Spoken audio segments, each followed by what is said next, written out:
話唔知大家睇咗古天樂嘅《尋秦記》未呢？其實佢而家嘅場次咧，其實已經係 full 到阿媽都唔認得添㗎啦。如果大家仔細啲去睇佢嘅場次嘅話咧，你就會發覺咗，基本上係差唔多每10零20分鐘就一場可以睇到㗎啦。咁間戲院係會選擇開咗咁多個場次咧，其實係關個 DSE Econ Concept 事㗎，就係 market clearing 啊，我哋市場嘅清銷價格。當咁多個觀眾等咗咁耐，我哋嘅《尋秦記》嘅電影版終於上映嘅情況下咧，其實嘅 demand 係升得好誇張，需求係上升得好犀利嘅。當個10%依個係 fix 死咗唔喐嘅話咧，就會係導致短期內啦個 QD 係大 QS 好多。喺呢一個價格情況啦，需求量係會高過供應量好多嘅，會存在咗短缺 shortage 嘅呢個問題。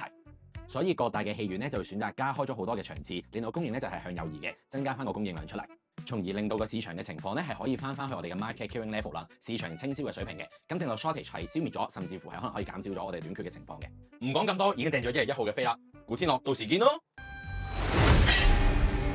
五一天下，本人毫無代價。